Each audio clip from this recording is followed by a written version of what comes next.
The mafia boss's baby wouldn't stop crying on the plane until a single mother did the unthinkable. The infant's screams pierced through the first-class cabin like shattered glass, relentless and desperate. Every passenger within earshot winced, shifted uncomfortably, or shot irritated glances toward the source of the disturbance. But none dared to complain. Not when they saw the man holding the child. Vincent Romano sat rigidly in his seat, his jaw clenched so tight it could crack diamonds. The custom-tailored black suit that normally made him look like a dark angel now seemed to constrict around him like a prison. His normally cold, calculating eyes held a flicker of something foreign. Raw, unfiltered panic. The baby, his son, continued to wail, tiny fists flailing against Vincent's chest. 2 months old, and already bearing the weight of a crown he didn't ask for.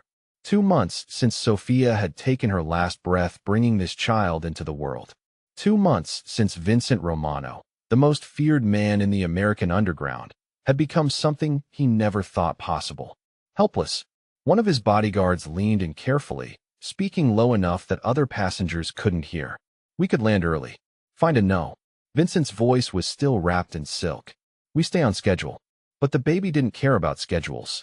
He didn't care that his father controlled half the East Coast's criminal operations. That men crossed streets to avoid his shadow. That entire families had disappeared at his word. The infant only knew hunger, discomfort, and the absence of the warmth he'd known for 2 precious months before it was stolen away. Vincent had tried everything. Bottles prepared by the nanny who waited at their destination. Pacifiers that the child spat out with surprising force. Rocking motions that felt awkward in his arms that were more accustomed to signing death warrants than soothing cries. Nothing worked. 3 rows ahead, Emily Carter heard the desperate cries and felt her body respond instinctively. Her breasts act with sympathetic letdown, milk threatening to soak through the nursing pads she still wore, despite the fact that she closed her eyes, forcing down the wave of grief that always came with that thought. 6 months. It had been 6 months since she'd held her own daughter. 6 months since the tiny heart had simply stopped beating in the night. No explanation, no warning. Sudden infant death syndrome, the doctors had said, as if putting a name to the nightmare made it hurt less. Emily had been heading home from a grief counseling conference in New York, trying to put her shattered life back together. She was a pediatric nurse, or at least she had been. After losing Lily, she couldn't bring herself to return to the NICU. Couldn't watch other people's babies thrive while hers lay cold in the ground. The crying intensified, and Emily felt tears prick her own eyes. She knew that sound, the desperate, hungry wail of an infant who needed something primal, something only a mother could provide. Her hands trembled as she gripped the armrests. "Miss, are you all right?" The flight attendant paused beside her, concerned. Emily looked up, then back toward where the crying originated. "That baby. He sounds I'm a nurse. Maybe I can help." The attendant's expression shifted to something between relief and skepticism. "The passenger has been quite firm about not wanting assistance, but if you'd like to try, I suppose it couldn't hurt." Emily unbuckled her seat belt before she could second-guess herself, following the attendant down the aisle. With each step, her heart pounded harder. This was insane. She was still lactating. Her body hadn't gotten the memo that there was no longer a baby to feed. But she couldn't just offer to breastfeed a stranger's child, could she? Then she saw him. Vincent Romano sat like a king on a throne, even in distress. Black hair swept back from a face that looked like it had been carved from marble by an angry god. Sharp cheekbones, a strong jaw darkened by precisely maintained stubble, and eyes so dark they seemed to absorb light rather than reflect it. He wore power like a second skin, and danger rolled off him in ways that made her survival instincts scream to turn around. But the baby in his arms looked so small, so helpless against that broad chest. The infant's face was red from crying, tiny features scrunched in misery. "Sir," the flight attendant began nervously. "This passenger is a nurse." She wondered if she might. Vincent's gaze snapped to Emily, and she felt the impact like a physical blow. Those eyes could strip flesh from bone, could make grown men confess sins they hadn't even committed. For a moment, Emily forgot how to breathe. "A nurse," he repeated, his voice low and rough like gravel wrapped in velvet. An accent lingered at the edges. Italian probably, though Americanized by years in the States. Pediatric, Emily heard herself say, though her voice sounded far away. I know that cry. He's hungry. I've tried the bottle. Frustration cracked through Vincent's controlled exterior. He won't take it. Emily's eyes moved from the man to the baby, and something in her chest cracked open. The infant's cries had taken on a desperate edge, the kind that spoke of real distress. She'd heard it too many times in the NICU, and her body responded before her brain could catch up. Some babies won't take artificial nipples, she said softly, stepping closer despite every instinct telling her to run from this dangerous man. Especially if they were breastfed initially. Was his mother? Something shifted in Vincent's expression. A flash of such raw pain that Emily caught her breath. She died, he said flatly. 8 weeks ago, giving birth to him. The cabin seemed to go silent around them, though the baby still cried. Emily's eyes burned with unshed tears, her grief recognizing his even as her nurse's training kicked in. Then he's probably refusing the bottle because he's looking for something familiar, she said, her voice barely above a whisper. Something he associates with comfort and safety.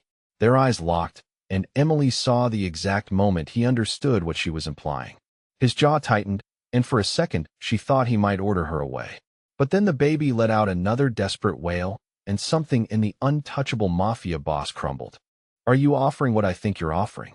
His voice was dangerous testing, as if he couldn't quite believe what he was hearing. Emily swallowed hard. This was beyond insane. But the baby was suffering, and her body was producing milk that had nowhere to go. And maybe, just maybe, she could help this tiny life even though she'd failed to save her own. I'm still producing, she admitted, her cheeks flushing. I lost my daughter 6 months ago. My body hasn't. I haven't been able to stop it. If you'd allow me, I could try. The silence that followed was deafening. Every passenger in first class had gone quiet, sensing they were witnessing something profound, even if they couldn't quite understand what. Vincent Romano stared at this woman, this stranger who had just offered the most intimate gift one human could give another, and felt the ground shift beneath him. In his world, there were no gifts. Everything had a price. Every kindness hit a blade.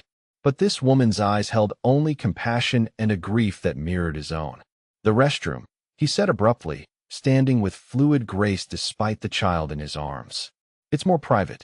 Emily's heart hammered as she followed him toward the first-class lavatory, acutely aware of the bodyguard who fell into step behind them.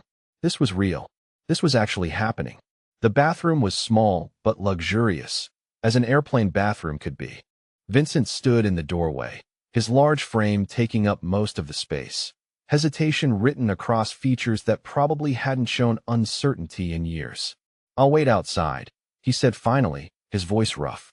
Unless you need, I'll be fine, Emily assured him, though her hands shook as she reached for the baby. What's his name? The word came out like a prayer and a curse. After my grandfather. Emily took the infant carefully, cradling his small body against her chest. Angelo's cries had diminished to hiccuping whimpers, as if he sensed something was about to change.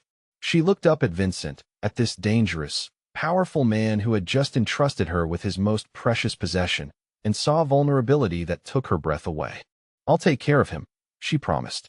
Vincent nodded once, sharp and controlled, then stepped back to let her close the door. The moment it clicked shut, Emily felt the weight of what she was about to do settle over her like a blanket.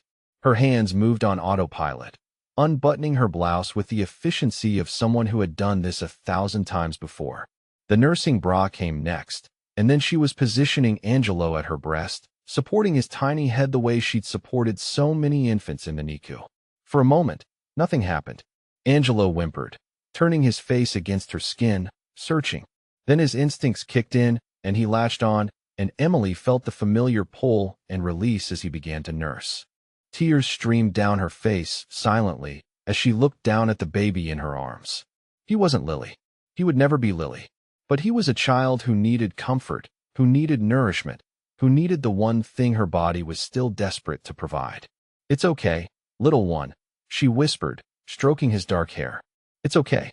Outside the door, Vincent Romano stood with his fists clenched at his sides, his bodyguard wisely maintaining distance.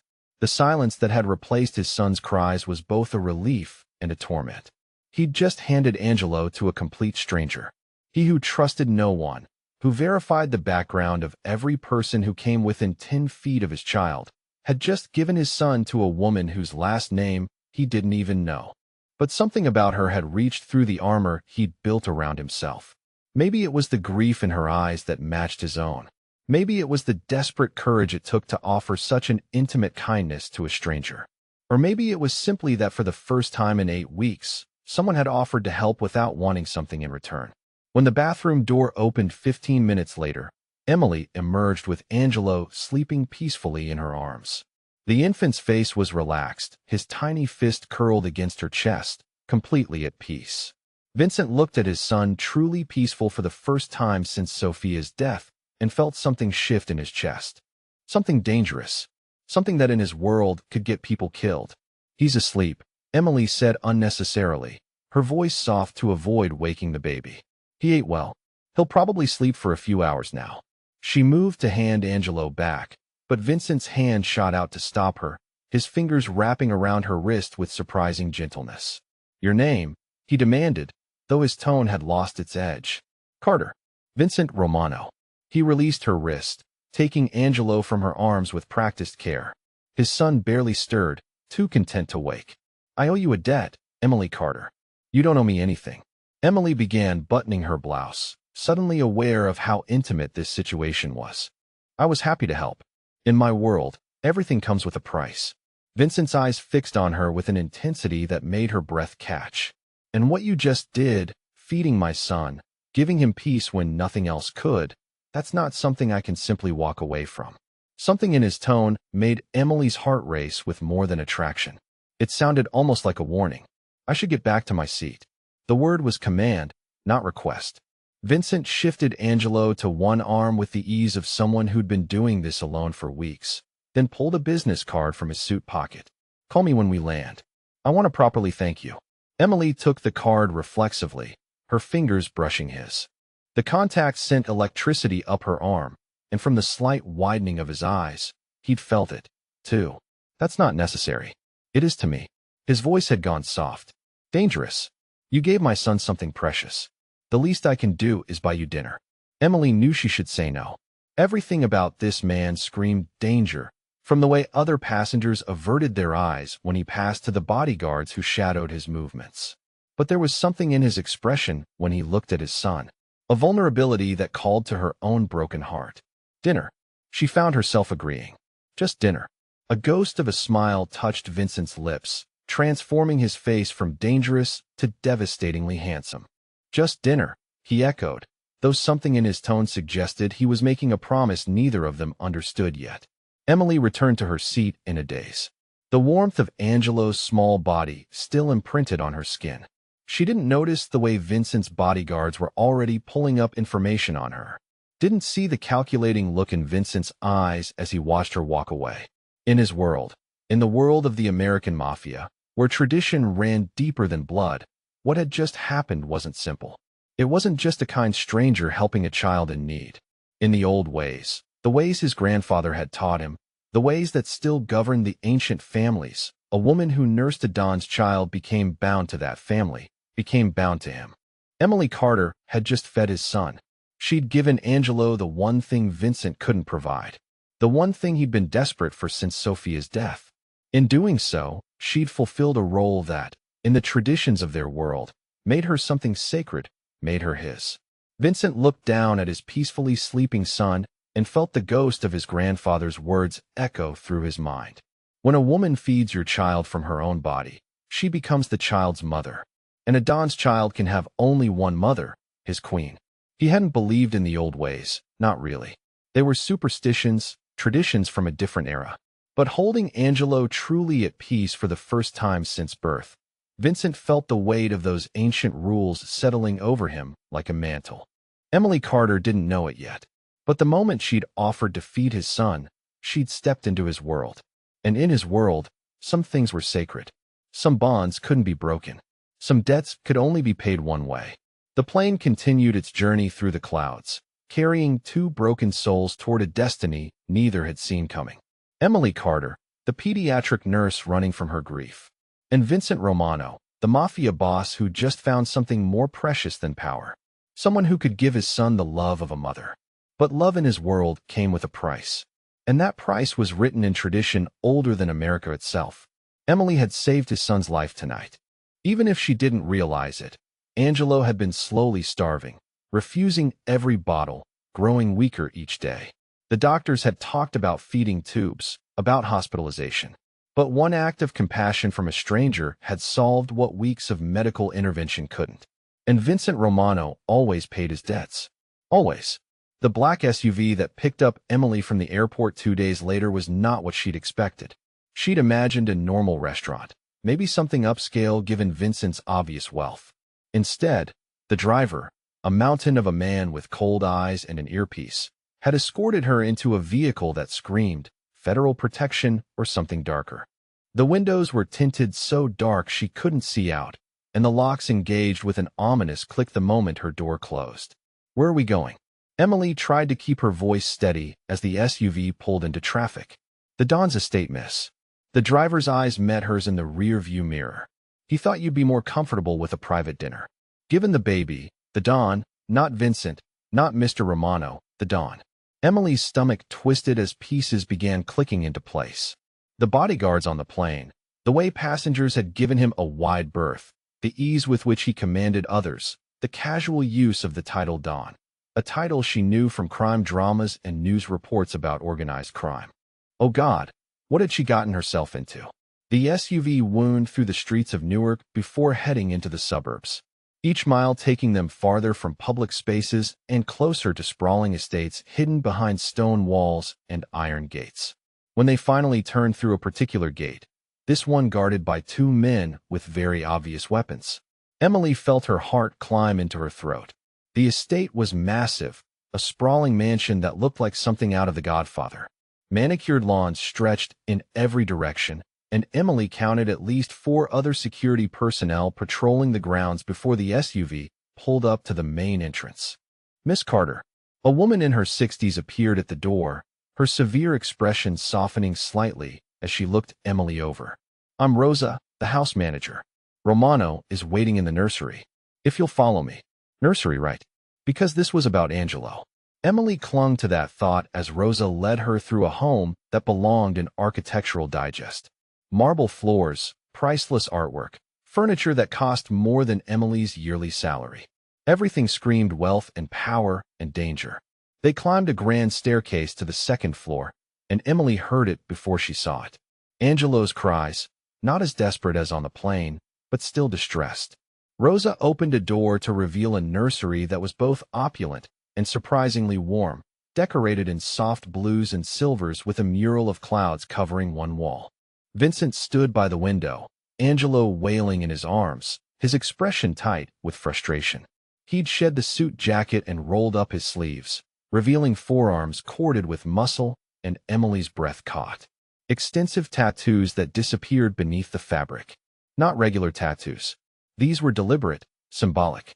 She recognized a few of the images. A crown, what looked like family crests, the kind of ink that told stories in the criminal underworld. His voice was rough with relief as he turned. "Thank God. He's been asking for you. Asking for me." Emily's voice came out higher than intended. "Vincent, what is this? Who are you really?" Something flickered in his dark eyes. Respect maybe that she was asking directly. He gestured to Rosa, who slipped out silently, closing the door behind her.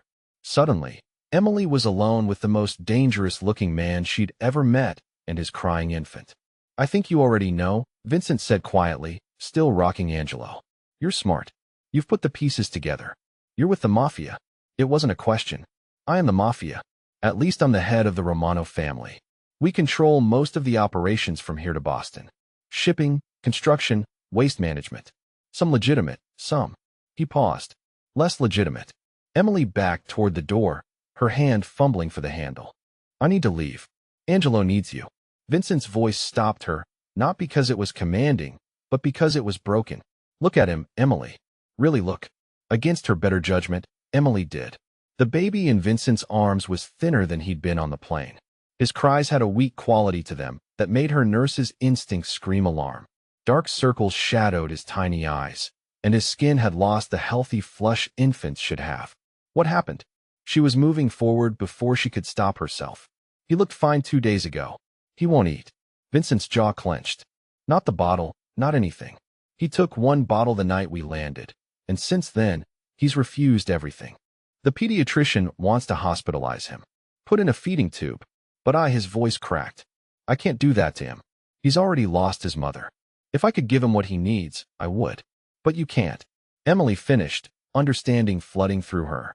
She reached for Angelo, and the moment the baby was in her arms, his cries diminished to whimpers. He turned his face against her chest, rooting instinctively. Oh, sweetheart, you're so hungry, aren't you? I'm sorry. Vincent ran a hand through his hair, the gesture making him look younger, more vulnerable. I know this isn't fair to you. I know I have no right to ask, but when I saw how he responded to you on the plane, how peaceful he was. Emily, I haven't seen my son peaceful since the day he was born. Not once. Emily looked from the baby in her arms to the man before her. This terrifying, powerful, dangerous man who was also a desperate father trying to save his child. She thought of Lily, of how she would have moved heaven and earth to keep her daughter alive. How she'd have begged, borrowed, or stolen anything that could have prevented that terrible morning. This is insane, she whispered. I know you're a criminal. Yes, I should run out that door and never look back. Probably, but he needs to eat. Emily looked down at Angelo, whose whimpers had turned to hiccuping sobs as he continued to search for sustenance. And I can help him. I'll pay you. Vincent spoke quickly, urgently. Whatever you want, a salary, a house, anything. Just help him. Please. They did it. This man, who clearly wasn't used to asking for anything, who probably ruled his world with absolute authority, was begging her to save his son. Can you give us privacy? Emily asked quietly. Vincent nodded and moved toward the door, but Emily's voice stopped him. Wait, I need to know something first. She met his eyes directly, refusing to look away, despite how intimidating he was.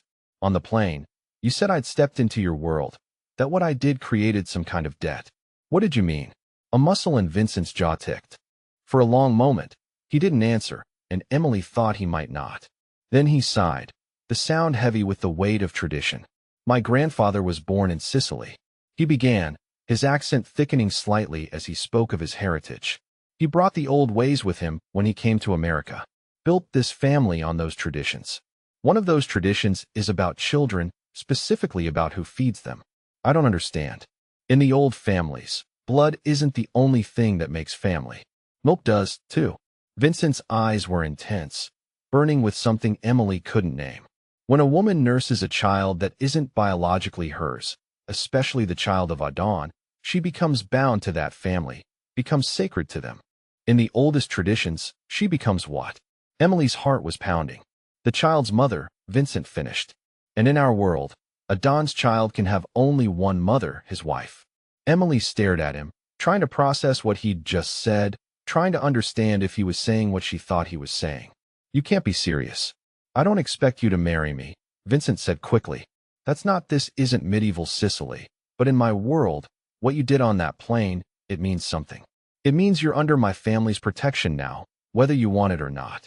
It means other families will see you as connected to us.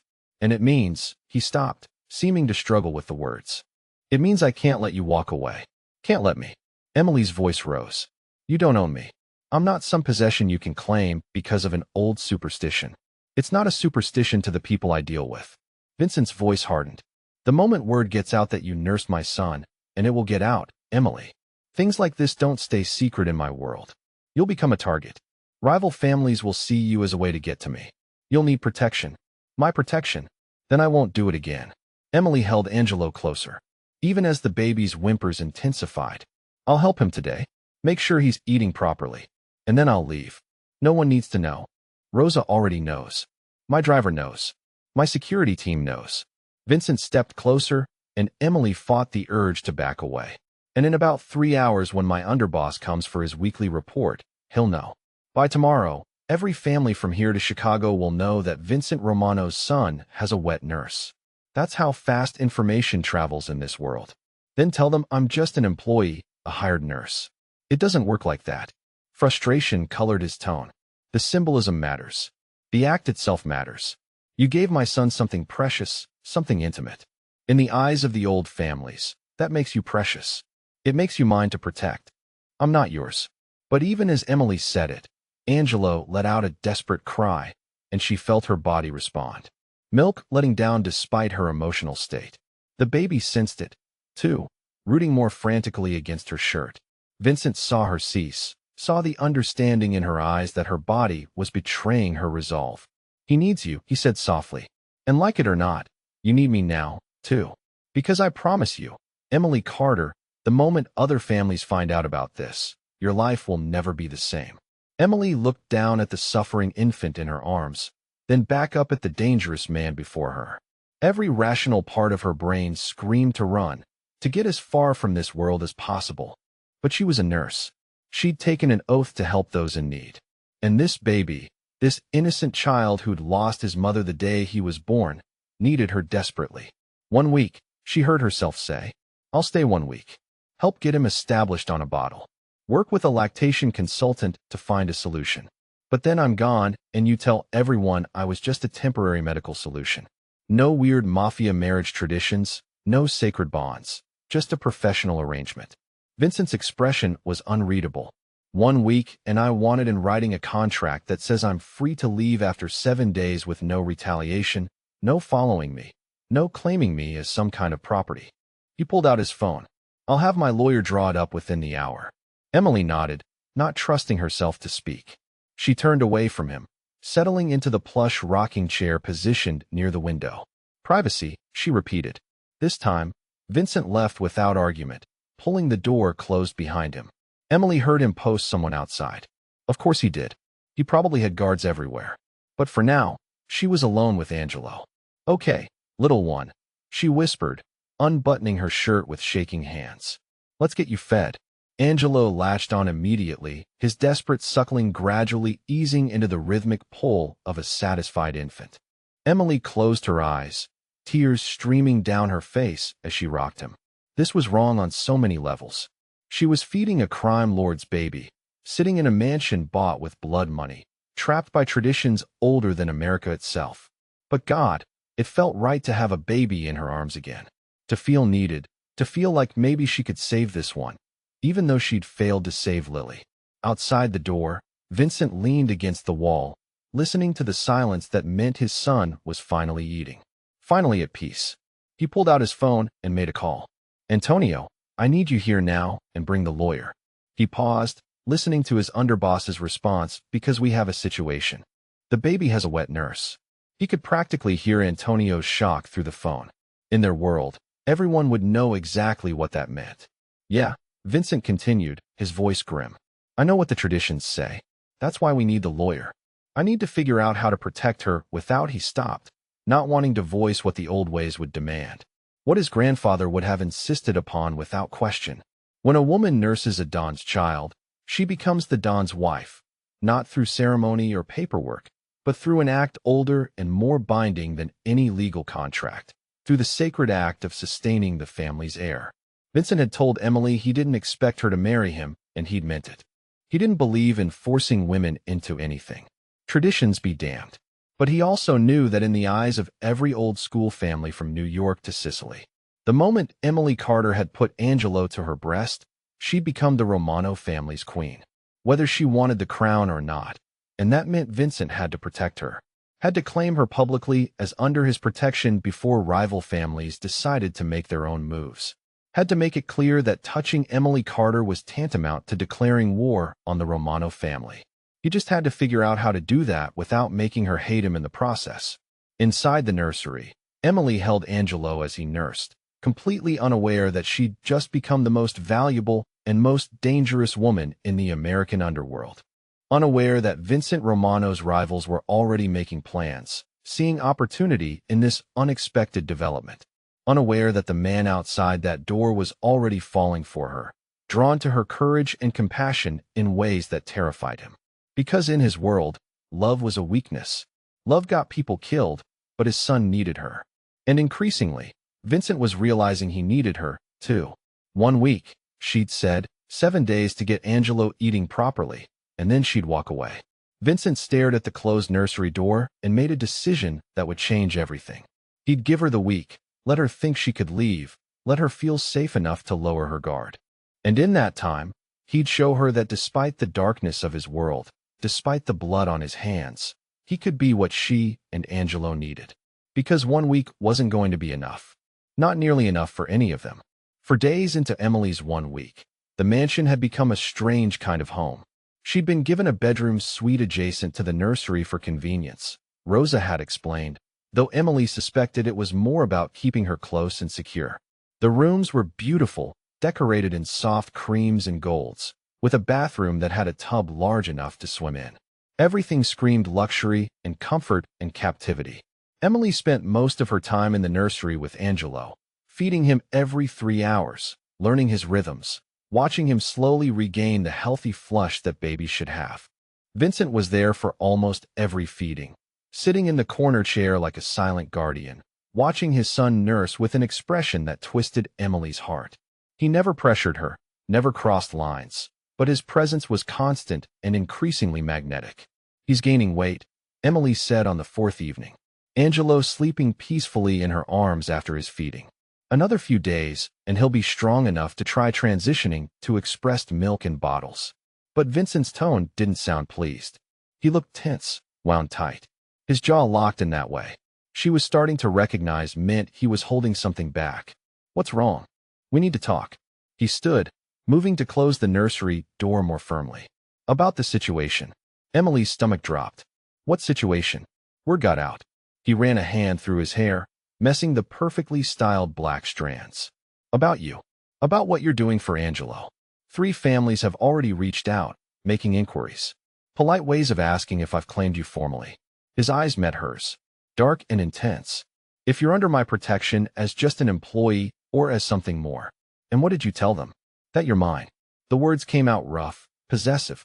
That anyone who touches you answers to me. Emily should have been angry. Should have railed against being called his. But something about the fierce protectiveness in his voice made her feel safe instead of trapped. So, I'm a prisoner here. You're protected here. Vincent moved closer, and Emily's pulse quickened. There's a difference. You can leave. I signed a contract, remember. But if you leave, I can't guarantee your safety. The Ricci family has already made noises about wanting to meet the woman nursing the Romano heir. Why would they want to meet me? Because you're valuable. He stopped just short of touching her, close enough that she could see the flecks of gold in his dark eyes.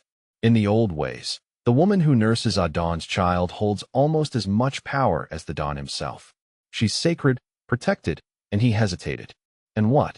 And if something happened to me, you and Angelo would be the logical successors to control the family. The words fell like stones between them. That makes you dangerous to my rivals and valuable to my allies. Emily's arms tightened around the sleeping baby. This is insane. This is my world. Vincent's voice softened. I'm sorry you got pulled into it. But Emily, he paused, seeming to wrestle with something. I'm not sorry you're here. The confession hung in the air between them, charged and dangerous. Emily's breath caught as she watched emotions flicker across his usually controlled face. Vulnerability wants something that looked dangerously like affection. Vincent, let me finish. He cut her off gently. These past 4 days watching you with my son, seeing him peaceful and healthy because of you. Emily, you gave us both something I thought was lost forever. A chance at normal at family. I'm not your family. I'm just helping. You are family. He reached out slowly, telegraphing his movement so she could pull away if she wanted. When she didn't, his hand cooped her cheek with surprising gentleness. The moment you fed Angelo, you became family. Maybe not in the legal sense, maybe not in the way the modern world understands, but in the ways that matter to me, to my son. You're already ours. Emily knew she should pull away, should remind him about their agreement, about the 3 days she had left before leaving. Should definitely not be leaning into his touch like a flower towards sunlight. This can't happen, she whispered, but her body betrayed her words, swaying closer to him. Why not? His thumb stroked her cheekbone, and Emily felt the calluses there. Evidence that this man wasn't just a suit-wearing executive, but someone who knew how to use his hands, how to fight, how to survive. Because you're dangerous. Because your world is violent and dark, and I've already lost. Her voice broke. I can't lose anyone else. I can't watch someone else die. Understanding flooded Vincent's expression. Emily flinched. How do you know about I had you investigated? He said it without apology. The moment you offered to feed Angelo on that plane, I had my people pull everything about you. I know about your daughter, about the SIDS diagnosis, about the fact that you haven't worked since it happened, that you've been in grief counseling, that you're rebuilding a life that feels impossible to rebuild. Emily should have been furious about the invasion of privacy, should have slapped him and stormed out. But instead, she felt oddly relieved that he knew, that she didn't have to explain the gaping wound in her heart. Then you understand why this can't be more than a temporary arrangement, she said softly. Why I can't get attached to Angelo, or does she stop unable to finish, or to me? Vincent's jaw clenched. Emily, I know loss. I watched Sophia die bringing our son into the world. Watched her bleed out while doctors tried everything to save her. I held her hand as the light left her eyes, knowing that I was losing my wife and my son was losing his mother before he'd even taken his first breath. Tears streamed down Emily's face. I'm so sorry. Don't be sorry. Just don't write us off because you're scared. He leaned closer, his forehead nearly touching hers. These past few days, I've watched you be so brave. Enough to feed a stranger's child. Brave enough to walk into a world you didn't understand. Brave enough to love my son, even knowing you'd have to leave him. Don't tell me you're too scared to try. Emily's voice was barely a whisper. And then he was kissing her. It was gentle at first, a soft press of lips that asked permission rather than demanding surrender. Emily froze for half a heartbeat, Angelo still sleeping in her arms. Every rational thought screaming that this was wrong. But then Vincent's hand slid into her hair, and she melted into the kiss like she was coming home. He tasted like whiskey and danger, and something uniquely him that made her head spin. His other hand came up to cradle her face, holding her like she was precious, like she was sacred. The kiss deepened, and Emily felt 16 years of walls crumbling around her heart. When they finally broke apart, both breathing hard, Vincent rested his forehead against hers. Stay, he whispered. Not for a week. I can't. You can. His voice was fierce now, desperate. I need you. And unless I'm completely misreading things, you need us, too. Emily looked down at the sleeping baby in her arms, then back up at the dangerous, beautiful man, offering her a life she'd never imagined. A life that terrified her. A life that somehow felt more real than anything she'd experienced in months. I'm scared, she admitted. So am I. Vincent kissed her forehead, soft and reverent. But I'm more scared of letting you walk away. Before Emily could respond, Angelo stirred, letting out a small whimper. She automatically began rocking him, maternal instincts kicking in. Vincent watched them, and the expression on his face stole Emily's breath. Possessive and protective, and full of so much longing it hurt. Let me put him down, she said softly. Together, they moved to the crib, a massive thing of carved wood and soft linens that probably cost more than Emily's car. She laid Angelo down gently, and Vincent immediately adjusted the blanket, checked the baby monitor, performed all the little rituals of a father who'd been doing this alone for 2 months. When he straightened, Emily was right there. And suddenly, the air between them was charged again. The nursery lights were dimmed. Angelo's soft breathing, the only sound. They were alone in this bubble of domesticity. And Emily felt the last of her resistance crumbling. I should go to my room, she said, but didn't move. You should, Vincent agreed, also not moving. We need boundaries. This is happening too fast. But when his hand found the small of her back, pulling her closer, Emily didn't resist. When he kissed her again, deeper this time, with the hunger of a man who'd been holding back for days, she kissed him back with equal fervor.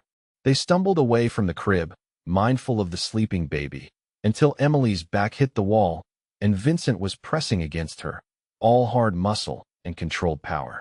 Tell me to stop, he murmured against her lips. I should, but will you? Emily looked up into his eyes, those dark, dangerous eyes that somehow made her feel safer than she had in months, and made a decision that would change everything. The word was barely out before his mouth was on hers again, and Emily forgot all the reasons this was a terrible idea. Forgot about his criminal empire, about the danger, about the fact that she'd known him less than a week. All she could feel was his warmth, his strength, the way he held her like she was something precious he'd been searching for his whole life. When they finally broke apart, both panting, Vincent rested his forehead against hers. 3 more days, he said. Your contract gives you 3 more days before you're free to leave. If you still want to leave after that, I won't stop you. I'll honor our agreement." His hands framed her face, forcing her to meet his eyes. "But Emily, I'm going to spend those 3 days convincing you to stay. I'm going to show you that what we could have, what we could be, it's worth the risk. And if I still want to leave." Pain flickered across his features, but he nodded. "Then I'll let you go. I'll make sure you're protected. Set up somewhere safe where the other families can't touch you, but I'll let you go." Emily searched his face, looking for lies, for manipulation, for any sign that this was a trap. But all she saw was honesty and a vulnerability that this powerful man probably showed to no one else. "Okay," she whispered. 3 days. Something fierce and possessive flashed in Vincent's eyes. 3 days, he repeated. Then he kissed her once more, soft and reverent, before forcing himself to step back. "Get some rest. Angelo will be hungry in a few hours." Emily nodded, her lips still tingling from his kisses, and slipped out of the nursery. Her legs felt shaky as she walked the short distance to her room, her mind spinning with everything that had just happened. She'd kissed him. She'd agreed to let him try to convince her to stay. She was falling for a man who probably had more blood on his hands than she wanted to know about. But God help her. When she was in his arms, none of that seemed to matter. Emily locked her bedroom door and leaned against it, one hand pressed to her racing heart. In 3 days, she'd either be walking away from the first man who'd made her feel alive since losing Lily, or she'd be stepping fully into a world that terrified her. She didn't know which option scared her more. Down the hall, Vincent stood in the nursery, watching his son sleep peacefully. For the first time since Sophia's death, he felt something other than guilt and grief. He felt hope. He felt the stirrings of something that might be happiness. Emily Carter had walked into their lives like an angel, offering salvation when he'd been drowning. And now, he had 3 days to make her understand that this thing between them wasn't just about Angelo needing a mother or about ancient traditions binding them together. It was about the fact that when he looked at her, he didn't see the broken nurse running from her grief. He saw his future. He saw the woman who could stand beside him, who could be strong enough to survive in his world, who could love his son as fiercely as he did. He saw his queen. The problem was Emily didn't see herself that way. Not yet. She still saw herself as the woman who'd failed to save her daughter, as someone too broken to take on something as big as loving them. Vincent pulled out his phone and sent a text to Antonio. "Cancel all meetings for the next 3 days. I'm not to be disturbed unless the city is burning." 3 days to convince Emily Carter that despite the darkness, despite the danger, despite every rational reason she had to run, she belonged here with them in this strange fractured family that was somehow becoming whole again. 3 days to make her fall in love with them. Vincent Romano had built an empire through force of will and ruthless determination. Surely he could win one woman's heart in 3 days. As Angelo let out a soft sigh in his sleep, Vincent made a silent vow. He would give Emily every reason to stay and no reason to leave. He would show her the man beneath the title, the father beneath the dawn, the heart beneath the armor. And if she still chose to leave after that, then he'd have to let her go, even if it destroyed him. But first, he'd fight like hell to make her want to stay. The game was on, and Vincent Romano never lost. Not when it mattered this much. Emily woke to chaos. The explosion shattered the pre-dawn silence, rattling windows throughout the mansion. She bolted upright, heart hammering, and her first thought was Angelo.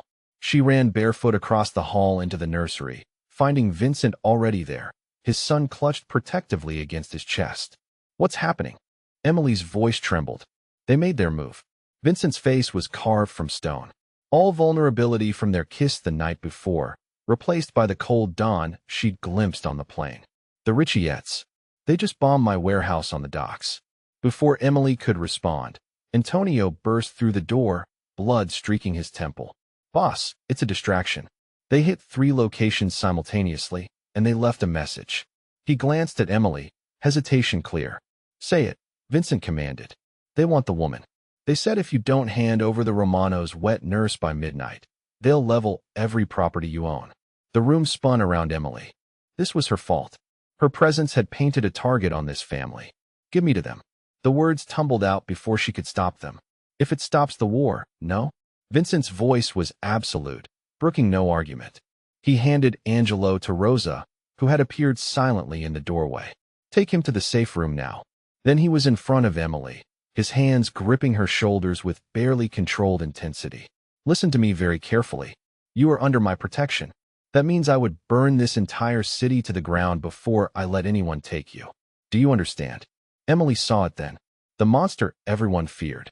His eyes had gone black and cold, his whole body radiating lethal intent, but his hands on her shoulders remained gentle, even as fury rolled off him in waves.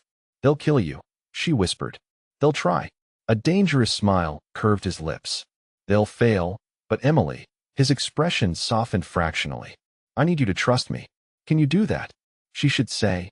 No, should demand he let her leave. And this before more people died. But looking into his eyes, seeing the fierce protectiveness there, she found herself nodding. He pulled her close, pressing a hard kiss to her forehead. Antonio will take you to the safe room with Angelo. Stay there until I come for you. Don't open the door for anyone else. Vincent, I'll come back. He cupped her face, forcing her to meet his eyes.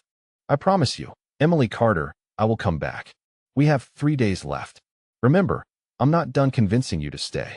Then he was gone, barking orders into his phone as he strode from the nursery. Emily stood frozen until Antonio touched her arm gently.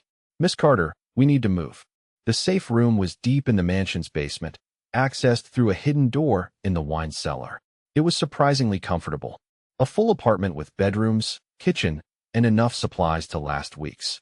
Rosa was already there with Angelo, the baby miraculously still sleeping through the chaos. How long will we be here? Emily asked as Antonio secured the heavy door. However long it takes, Rosa's face was grim. The dawn won't rest until every threat is eliminated. Hours crawled by. Emily fed Angelo when he woke, her body going through the familiar motions while her mind screamed with worry. What was happening up there? Was Vincent safe? How many people were dying because of her? When Angelo finally went back to sleep in the portable crib, Emily found herself pacing like a caged animal. Rosa watched her with knowing eyes. You love him, the older woman said quietly. It wasn't a question.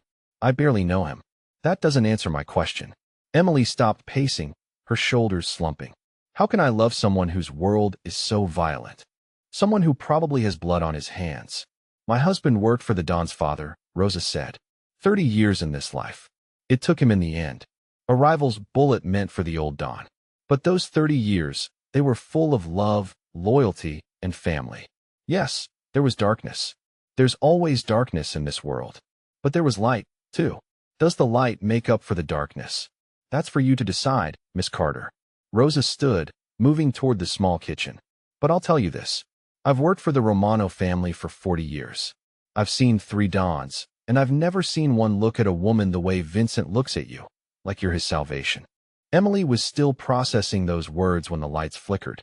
Once, twice, then the backup generator kicked in, bathing everything in emergency lighting. What does that mean? Emily's voice rose with panic. Rosa's face had gone pale. It means someone cut the main power. It means they're here. The sound of gunfire erupted from somewhere above them, muffled but unmistakable. Emily ran to Angelo's crib, scooping him up protectively. The baby woke with a startled cry, sensing the tension. Then the lights went out completely. In the darkness, Emily heard Rosa move closer, heard the distinctive sound of a gun being cocked. Stay behind me, the older woman commanded. All grandmotherly warmth replaced by cold efficiency. More gunfire. Shouting, the sounds of combat filtering down through the reinforced walls. Emily clutched Angelo tighter, tears streaming down her face as she whispered nonsense reassurances to the crying infant. This was her fault. All of it. If she just walked away on that plane, the door to the safe room shook with impact. Once, twice. Someone was trying to break through. Rosa, Emily's voice cracked. They can't get through that door, Rosa assured her. But Emily heard the uncertainty beneath the confidence. It's reinforced steel. It would take an explosion rock the room. Smaller than the warehouse blast, but devastating in the confined space. Emily's ears rang as smoke poured through a crack that had appeared in the supposedly impenetrable door. Rosa shoved Emily toward the back of the safe room. There's an emergency exit behind the bookshelf. Take Angelo and run. What about you? I'll slow them down. Rosa raised her gun, her expression resolute. Go, Miss Carter. The Don is counting on you to keep his son safe.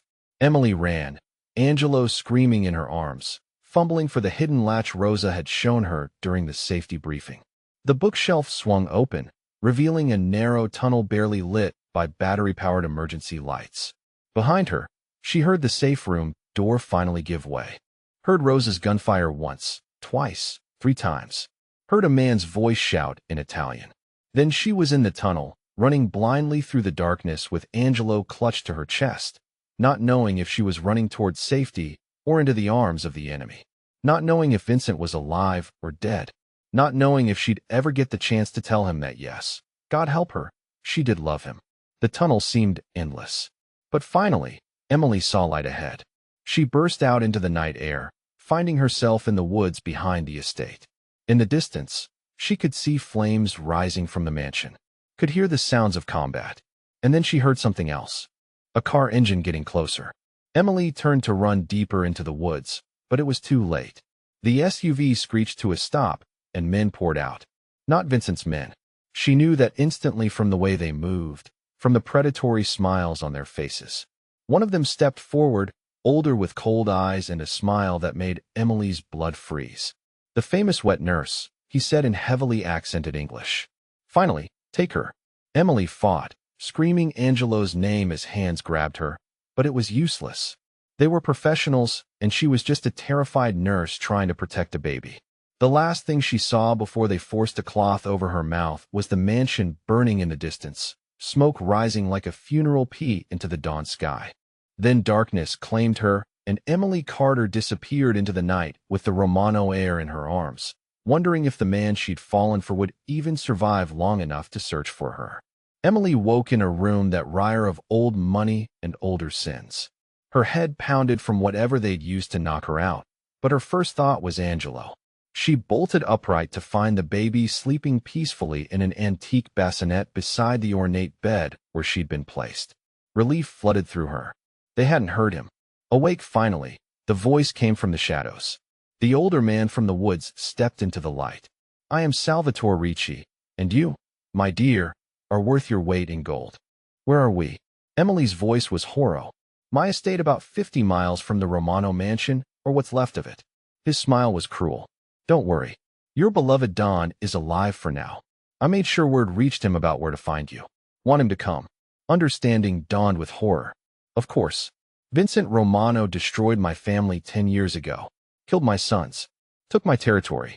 Left me with nothing but scraps. And now he gestured to Angelo. Now he cares about something. Finally, after a decade of being untouchable, he has a weakness. 2 weaknesses, actually. He moved closer, and Emily pressed herself back against the headboard. You and his precious heir. The sacred wet nurse, and the son who bears the Romano name. Tell me, does he love you? I don't know what you're talking about. Don't play stupid. Salvatore's hand shot out, gripping her chin painfully. I've seen the reports. The way he looks at you, the way he's protected you. Vincent Romano hasn't cared about anything since his wife died. But he cares about you, and that is going to destroy him. He released her, smoothing his suit. He'll come for you tonight. I've made sure of it. And when he does, when he walks through those doors willing to trade everything for your safety, I'll take it all. His empire, his power, his life, everything. He'll kill you, Emily said, trying to sound brave, perhaps. But first, he'll have to watch me hurt what he loves. And that will be worth dying for. The hours that followed were torture. Emily stayed close to Angelo, feeding him when he cried, changing him with supplies Salvatore's people had thoughtfully provided. They wanted the baby healthy, wanted him as leverage when Vincent arrived. As dusk fell, Salvatore returned. He's here earlier than expected, actually. Your Don must be quite motivated. He hauled Emily to her feet. Come, you'll want to see this. He dragged her to a large study.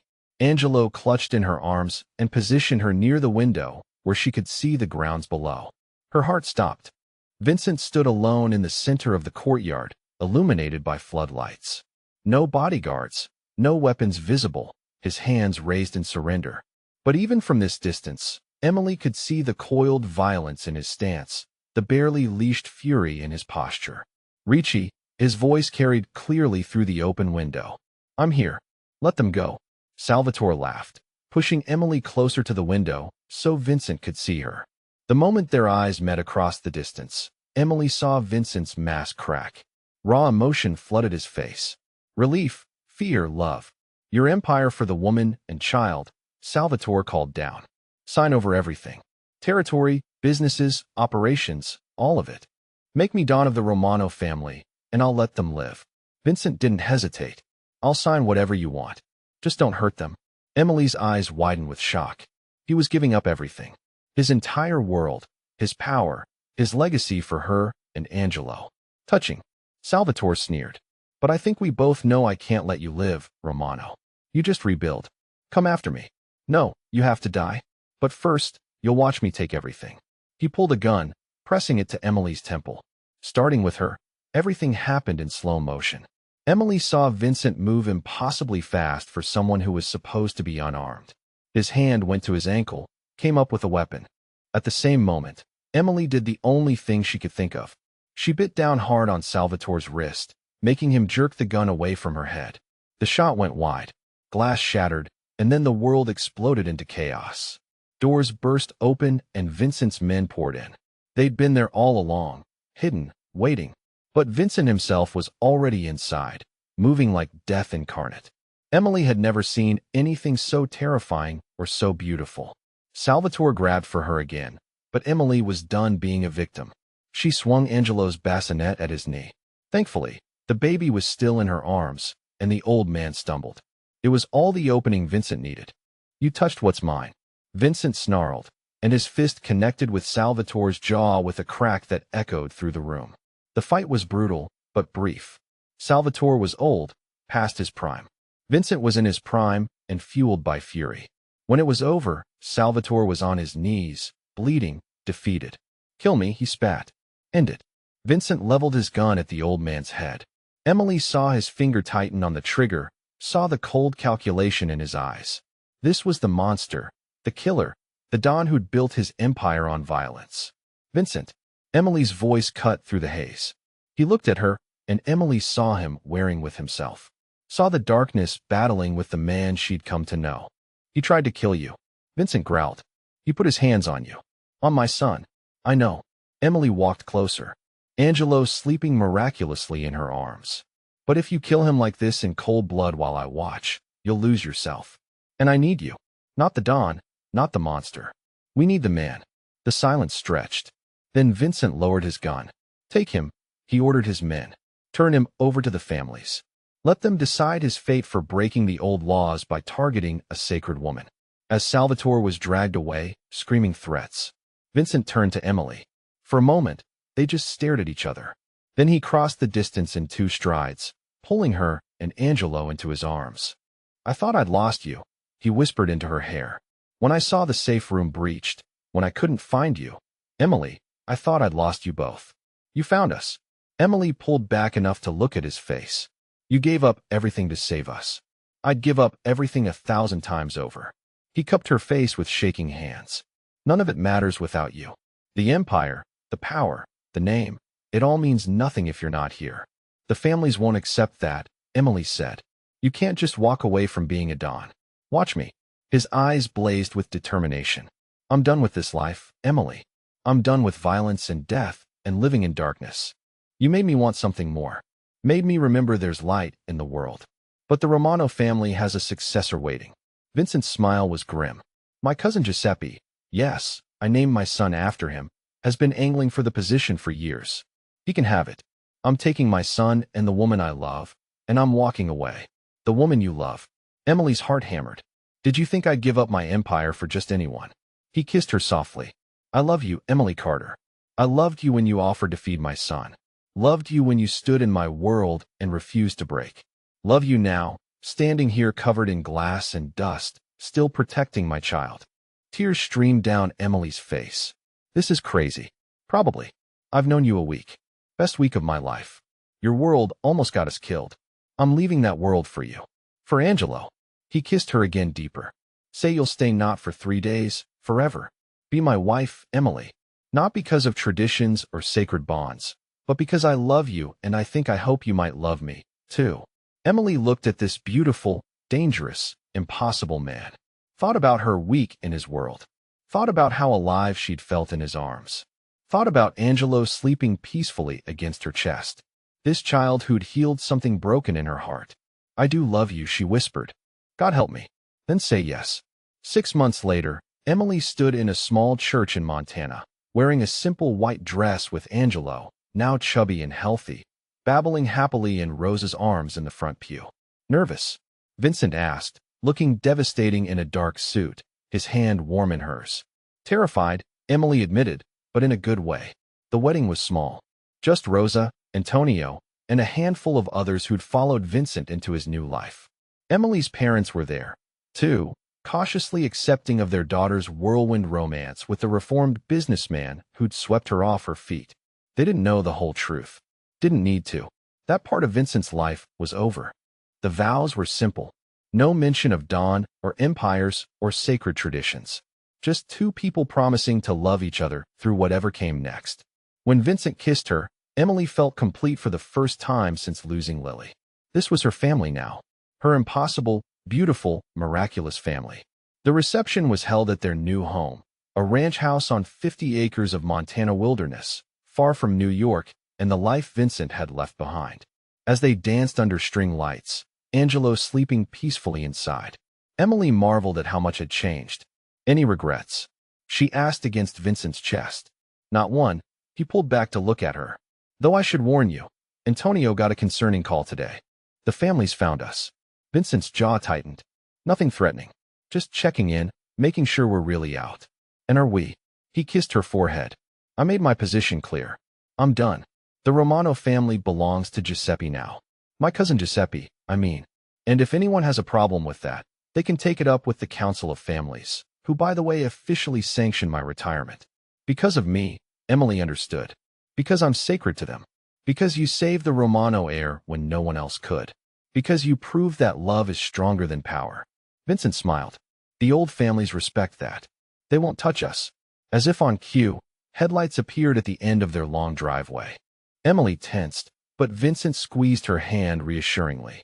A single car pulled up and a man in his 60s stepped out, well-dressed, carrying himself with authority. Don Torino. Vincent greeted him with careful respect. This is unexpected. Relax, Romano. The older man smiled warmly. I come as a friend, not a threat. The families wanted someone to deliver this officially. He handed Vincent an envelope sealed with wax. Your retirement papers signed by all 5 families. You're free. Truly free. Vincent opened it. Emily reading over his shoulder. It was a formal document releasing Vincent from all obligations to the Romano family and the wider organization. Thank you, Vincent said quietly. Don't thank me. Thank your wife. Don Torino nodded to Emily. What she did for your son, that kind of love, that kind of sacrifice, it reminded us all why we have these traditions. Why we protect women and children above all else. She earned your freedom, Romano. Both of yours. He tipped his hat and left as quickly as he'd arrived. Emily and Vincent stood in the driveway long after the tail lights disappeared, the document still clutched in his hand. It's really over, Emily whispered. It's really over. Vincent pulled her close. New life, new beginning. Just us and Angelo. He smiled.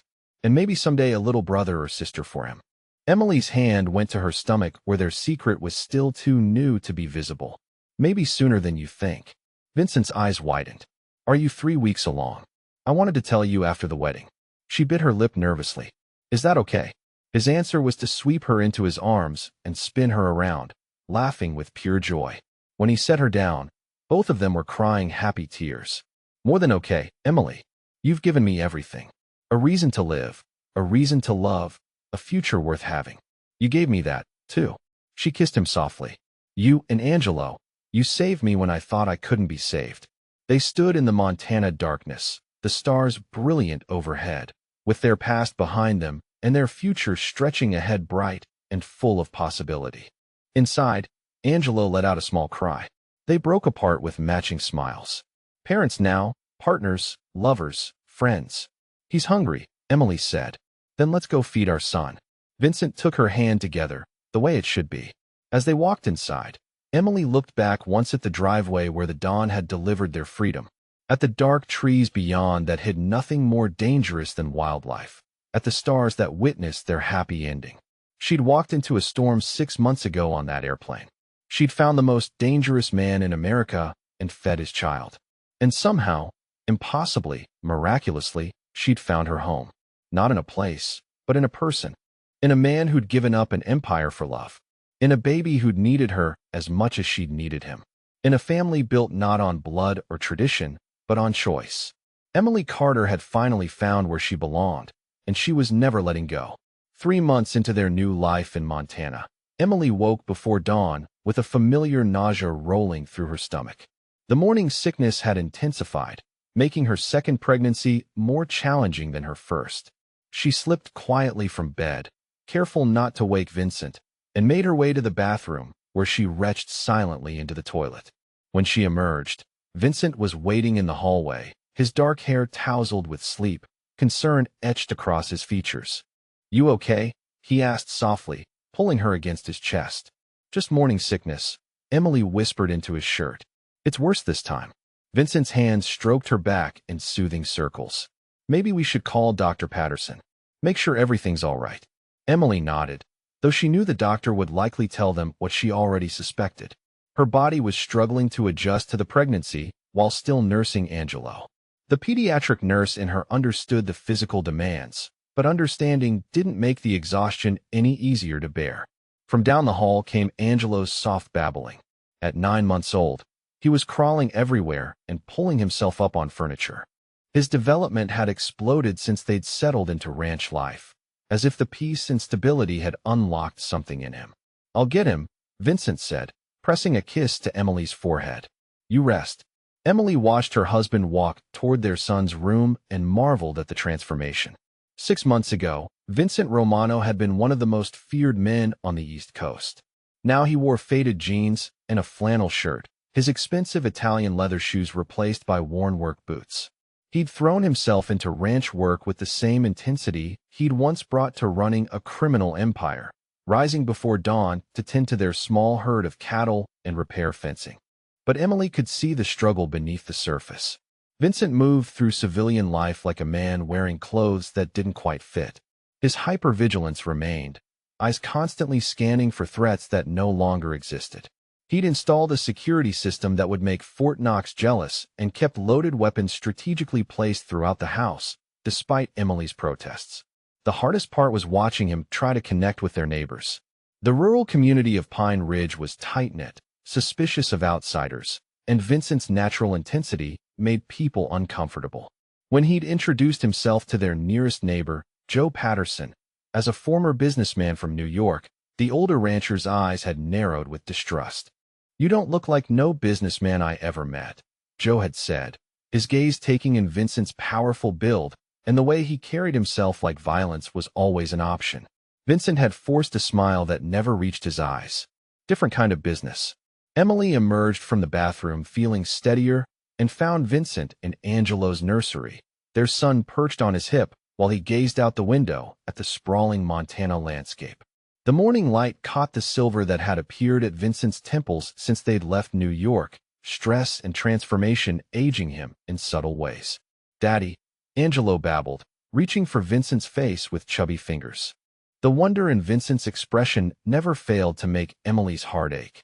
He'd missed so much of Angelo's early development during those dark weeks when the baby had been failing to thrive. Now he treasured every milestone, every new word, every small discovery. "Look, Emily," Vincent said softly, pointing toward the distant mountains. Angelo was watching the sunrise. Really watching it, like he understood it was beautiful. Emily moved to stand beside them, wrapping her arms around Vincent's waist. "He did that yesterday too. I think he's going to be an early riser like his father." "God help us," Vincent murmured, but his voice held warmth. "One of us should sleep past 5 a.m. They stood together watching the sun paint the sky in shades of gold and pink, their son babbling contentedly between them. These moments of peace felt precious and fragile, as if they were living in a soap bubble that might burst at any moment. The illusion of normalcy shattered later that morning when Emily found Vincent in his study, laptop open, his face illuminated by the blue glow of the screen.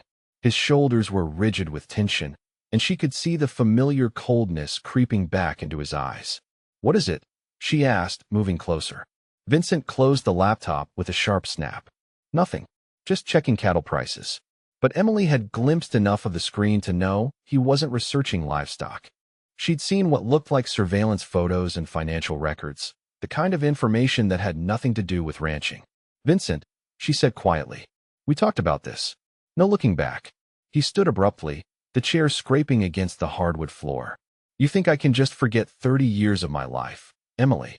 You think I can pretend that world doesn't exist? I think you can choose not to be part of it anymore." Vincent moved to the window, his hands braced against the frame. "Giuseppe's been gone for 6 months. Antonio says he's making changes, consolidating power. Some of the old soldiers aren't happy, and that's not our problem anymore," Emily said firmly. "Isn't it?" Vincent turned to face her, and Emily saw the war raging behind his eyes. "These are people I've known my whole life. Men who followed me, who trusted me. If Giuseppe gets himself killed because he's too young and too eager to prove himself, then someone else will take over. That's how it works in that world, isn't it?" Emily moved closer, placing her hands on Vincent's chest. "You told me you were done. You promised me you were walking away." "I am," Vincent said, but his voice lacked conviction. "I just need to know they're all right." Emily felt a chill that had nothing to do with the Montana winter. This was how it would start, she realized. The slow slide back into that world. First it would be just information gathering, then maybe a phone call to offer advice. Then before they knew it, Vincent would be pulled back into the darkness they'd fought so hard to escape. "If you go back, even for a visit, I won't be here when you return," she said quietly. Vincent's eyes snapped to hers. "You would leave. I would protect our children. I won't raise them in that world, Vincent. I can't watch you become that man again." The silence stretched between them, heavy with the weight of ultimatums and unspoken fears. Finally, Vincent nodded, though Emily could see the effort it took. "You're right," he said. "I'm sorry. It's just hard sometimes, feeling like I abandoned them." "You didn't abandon anyone. You chose your family. You chose us." Vincent pulled her into his arms, holding her tightly against his chest. "I know. I'm sorry. It's just an adjustment, learning to be normal." Emily breathed in his familiar scent, letting it calm her racing heart. "Normal is overrated anyway. I think we're building something better than normal." "What's that?" "Our own version of extraordinary." The conversation haunted Emily throughout the following weeks as she watched Vincent struggle with his new identity. He threw himself into physical labor, building new fencing and renovating the barn with an intensity that worried her. His hands, once soft from a life of giving orders, became calloused and scarred from honest work. But it was the small moments that revealed his ongoing internal battle. The way he tensed when strangers approached, how he positioned himself between any potential threat and his family, the careful way he spoke to locals, editing his words to hide the educated vocabulary and East Coast inflections that might give away his true background. Emily understood the difficulty of reinvention. She'd struggled too, transitioning from a pediatric nurse running from grief to a ranch wife building a new life. But Vincent's transformation was more dramatic, more dangerous. He wasn't just changing careers, he was abandoning an entire world that had defined him for decades. The test of their new life came on a cold February morning when Emily was in town getting groceries. She'd grown comfortable in Pine Ridge over the past months, enjoying the small-town friendliness that had slowly replaced initial suspicion. The locals had accepted Vincent's story about being a retired businessman, though she sometimes caught them studying his expensive truck and well-tailored clothes with curiosity. Emily was loading bags into the back of their pickup when she heard a familiar voice behind her. Emily Carter. Or should I say, Emily Romano now. She spun around to find a man in his 40s watching her with calculating eyes. He was well-dressed for rural Montana, his wool coat and leather shoes marking him as clearly out of place. But it was his knowing smile that made her blood run cold. "I'm sorry, do I know you?" she asked, though every instinct screamed that she didn't want to know him. "Frank Castellano," he said, extending a hand she didn't take. "I work with your husband. Or rather, I worked with your husband. We haven't been properly introduced, but I feel like I know you. After all, you're something of a legend in our circles." Emily's heart hammered against her ribs. She glanced around the small parking lot, grateful that it was largely empty. What do you want? Just to talk. Frank's smile never wavered, but there was something predatory in his eyes. It's been 6 months since Vincent disappeared. A lot of people have been wondering what happened to him. Imagine my surprise when I spotted you in this charming little town. Vincent retired, Emily said firmly. We're not part of that life anymore. Retirement isn't really an option in our line of work, sweetheart. Frank stepped closer, and Emily caught the scent of expensive cologne mixed with something darker. Men like Vincent, they don't just walk away. They know too much, have too many enemies. Eventually, the past catches up. What do you want? Emily repeated. Right now, just a conversation with an old friend. Frank pulled out his phone and showed her a photo. Vincent and Angelo at the feed store the previous week, unaware they were being watched. Beautiful family you've built here. Be a shame if anything happened to it. Emily's vision tunneled, fear and rage warring in her chest. If you threaten my family. I'm not threatening anyone, Frank said, pocketing his phone. Just making observations. Vincent owes some people money. Large sums of money that disappeared when he did. There are questions about certain business dealings that need answers. Vincent doesn't owe anyone anything. We have papers, official documents releasing him from all obligations. Frank laughed, the sound sharp in the cold air. You think a piece of paper means anything to the families he stole from? Vincent took money that wasn't his when he walked away. Money that belonged to our friends in Chicago, in Philadelphia. They want it back. I don't know anything about any money, Emily said, backing toward her truck. But Vincent does. Frank moved to block her path. You seem like a smart woman, Emily. A loving mother. Surely you understand that Vincent's debts don't just disappear because he bought a ranch and started playing cowboy. Emily's hand found the truck's door handle. I need to go. Of course. But think about what I've said. Frank handed her a business card. When Vincent decides he's ready to have a reasonable conversation about settling his accounts, have him call me. For the sake of that beautiful little boy of yours. Emily snatched the card and climbed into the truck, her hands shaking as she started the engine. She could feel Frank watching her as she pulled out of the parking lot, his presence like a shadow across the sunny morning. She drove home in a daze, her mind racing with implications. Vincent had never mentioned owing money to anyone. The Don who had delivered their freedom papers had assured them that all debts were settled, all obligations fulfilled. But what if there were side deals, private arrangements that hadn't been disclosed? Emily found Vincent in the barn, repairing a stall gate with the focused intensity she'd come to recognize as his way of managing stress. Angelo sat in a portable playpen nearby, contentedly playing with wooden blocks that Vincent had carved himself. We need to talk, Emily said without preamble. Vincent looked up from his work, immediately alert to the tension in her voice. What happened? Emily handed him Frank's business card. He found me in town. Vincent's face went deadly still as he read the name. His jaw clenched, and Emily saw the careful farmer facade slip away, revealing the dangerous man beneath. What did he want? Vincent asked, his voice deadly quiet. Money. He says you owe people money. He threatened our family. Vincent was already moving, pulling his phone from his pocket. We need to leave. Now. Pack only what we need. Wait, Emily grabbed his arm. You're not even going to explain. You're just going to run. Emily, you don't understand what Frank Castellano represents. He's a collector, the kind of man families send when they want to make examples of people. If he's here, it means someone powerful wants something from me. But the money. Vincent, did you take money that wasn't yours? Vincent's eyes met hers, and she saw the truth in their depths. It was more complicated than that. How complicated? Vincent ran a hand through his hair, aging years and seconds.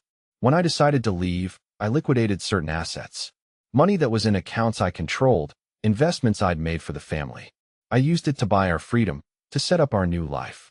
But it wasn't really yours. In the traditional sense, no? But Emily, these weren't just random theft. These were profits from operations I'd run for 20 years. Money I'd earned through blood and sacrifice. That other people now want back, Emily said quietly. Vincent nodded grimly. Giuseppe was supposed to handle the transition, make sure everyone understood the accounts were closed. Obviously, he failed. So what does that mean for us? It means Frank is right about one thing. We can't hide forever. Vincent moved to the playpen and lifted Angelo into his arms. But I won't let them hurt you or the children. Children plural. Emily placed a hand on her still flat stomach. Because I'm not going through this pregnancy on the run, Vincent. I won't raise our kids like fugitives. Vincent's expression softened. We won't be fugitives. I'll handle this. How? Vincent was quiet for a long moment, holding their son close. The way I should have handled it from the beginning. I'll call Giuseppe, straighten this out. And if that doesn't work, I'll deal with Frank directly. Emily felt ice form in her stomach. What does that mean, deal with Frank directly? It means I'll remind him why people used to cross the street when they saw me coming. Vincent, no? You promised me that man was gone. He is, Vincent said quietly. But sometimes you need a monster to fight monsters. That afternoon, while Emily tried to keep busy with normal ranch chores, Vincent spent hours on the phone in his study. She could hear his voice through the door, sometimes calm and reasonable, sometimes hard as winter steel. When he finally emerged, his face was grim. Giuseppe's dead, he said without preamble. Emily's hand flew to her mouth. When? 3 weeks ago. Car bomb. Antonio thinks it was the Morettas, trying to take advantage of the power vacuum. But what does that mean for us? It means there's no one in charge to validate our arrangement. The families are in chaos, everyone grabbing what they can. Vincent sat heavily in his favorite chair. Frank represents a coalition of families who think I absconded with their money during the transition. Did you? Vincent's smile was bitter. That depends on your definition of theft. I took money that was legally mine to take, according to family law. But when there's blood in the water, legal distinctions don't matter much. Emily sank onto the couch across from him. So what do we do? Vincent looked out the window at the Montana landscape they'd both grown to love. I have to go back, he said quietly. Not to stay, but to settle this once and for all. Clean up the mess Giuseppe left behind. I told you what would happen if you went back. Emily, listen to me. Vincent leaned forward, his eyes intense.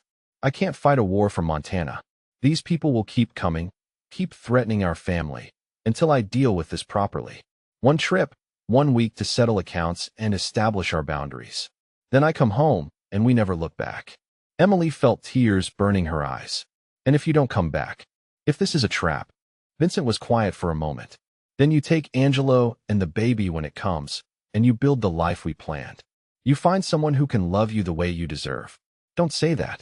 Emily's voice broke. Don't talk like you're going to die. I'm not planning to die, Vincent said softly. But if the worst happens, I need to know you'll be okay. That the children will be okay. Emily stared at this man who had become her world, who had saved her from grief and given her a reason to love again. The thought of losing him was unbearable, but the thought of living in fear was worse. 1 week, she said finally. 1 week, Vincent promised. 3 days later, Emily stood in the kitchen watching Vincent pack a small duffel bag. He moved with military precision, selecting clothes and personal items with careful consideration. She noticed he was packing his expensive suits, the ones he'd worn as a Don, still perfectly tailored despite months of disuse. You look different already, Emily observed. Vincent glanced up from folding a white shirt. Different how? Dangerous, she said honestly. Like you're putting on armor. Maybe I am, Vincent said. The man you married, the rancher, the father, he can't survive what I'm about to walk into.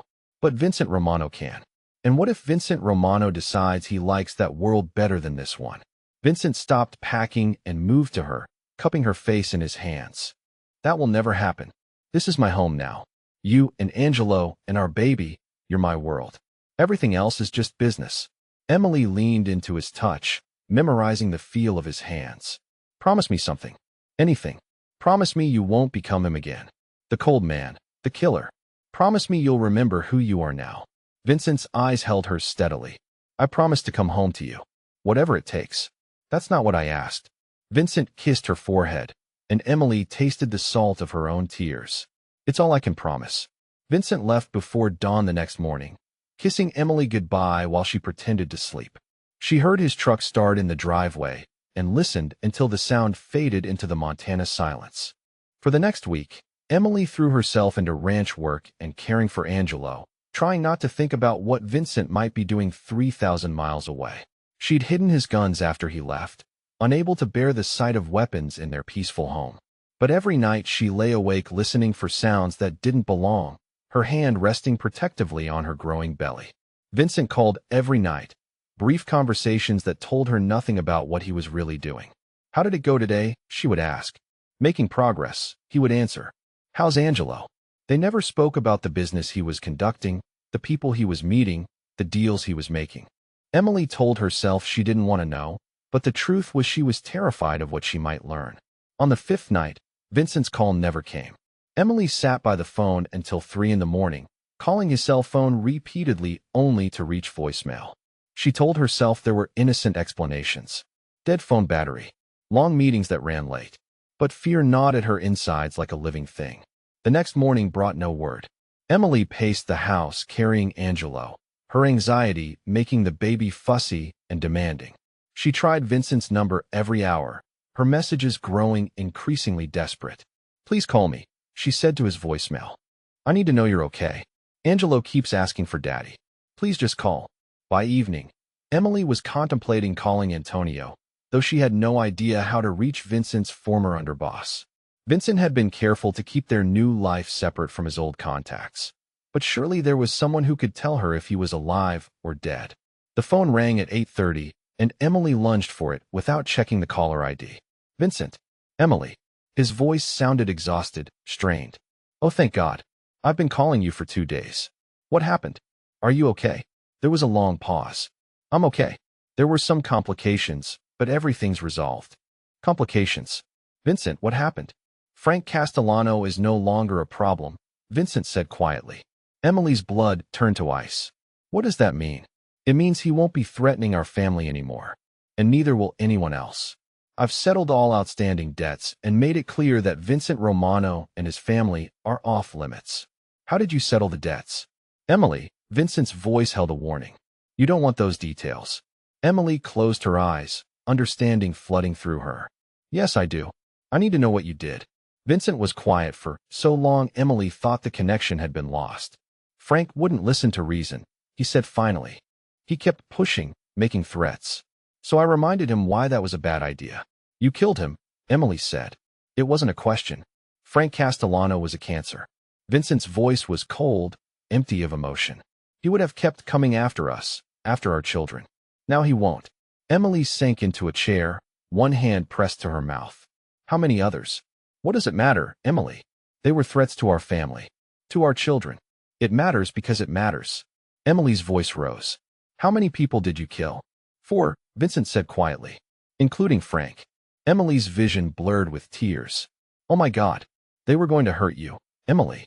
They were planning to take Angelo, use him as leverage. I found the surveillance photos, the detailed plans. They knew about your pregnancy, about your morning routine, about which days you went to town alone.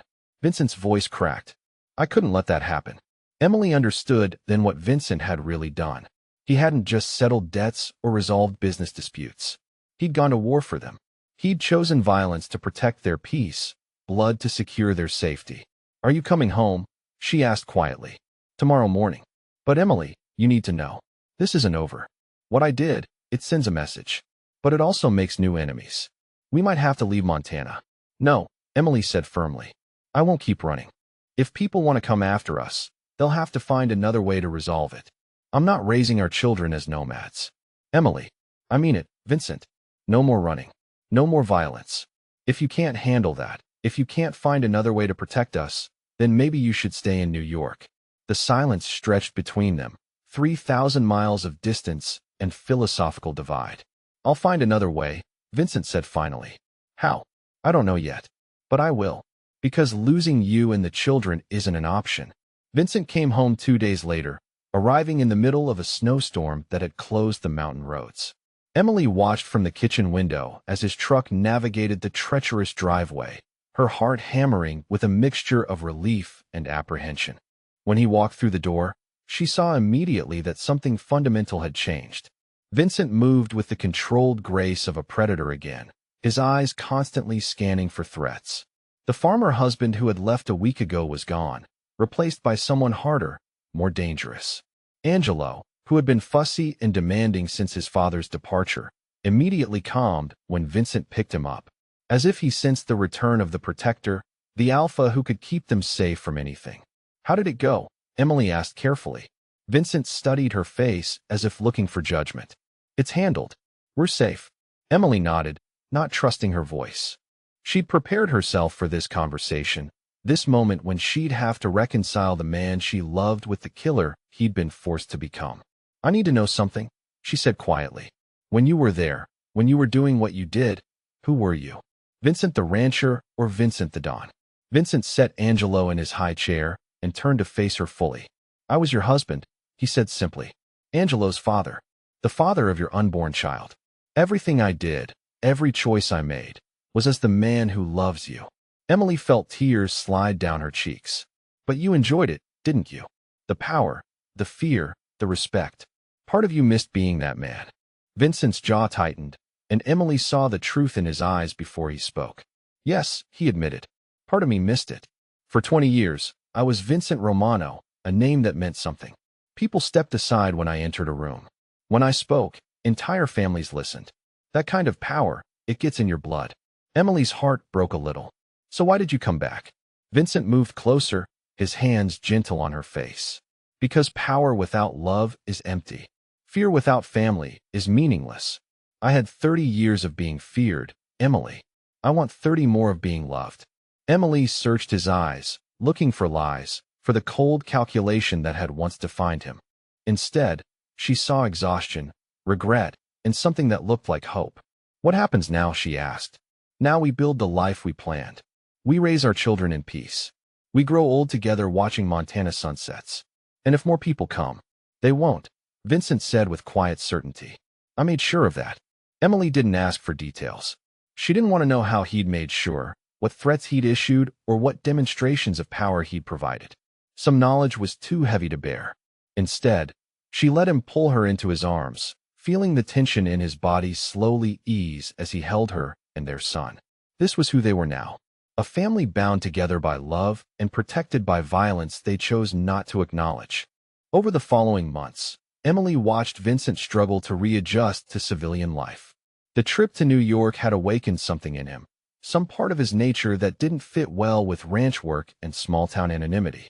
She could see him fighting it, choosing daily to be the man she'd fallen in love with rather than the man he'd once been. The real test came in June, when Emily was 7 months pregnant and visibly showing. She was in town picking up supplies when she noticed a black sedan with New York plates parked across from the general store. 2 men in expensive suits sat inside, watching her with professional interest. Emily's blood chilled as she recognized the pattern. Surveillance. The kind Vincent had described as standard procedure before making a move.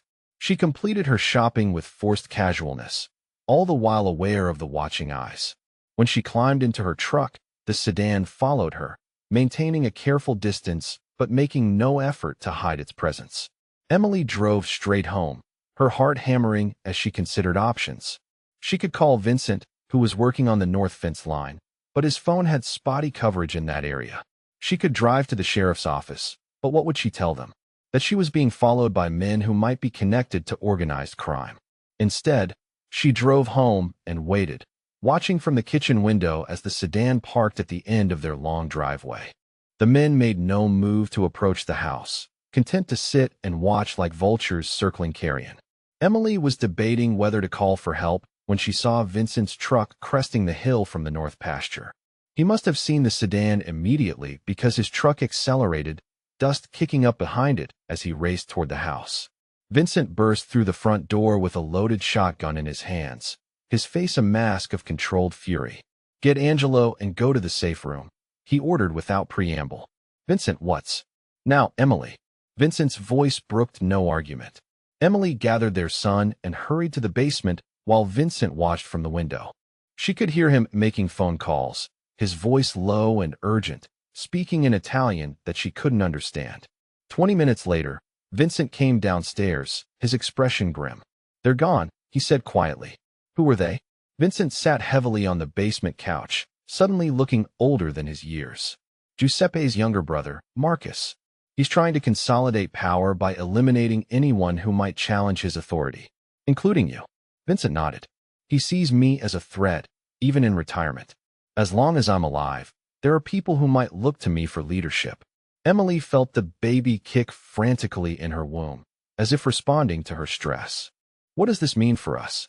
"It means Marcus is young and stupid," Vincent said grimly. "He's making the same mistakes Giuseppe did, moving too fast, trusting the wrong people. But what does it mean for us? Emily repeated. Vincent looked at her with eyes full of regret. It means I have to finish what I started. No, Emily said immediately.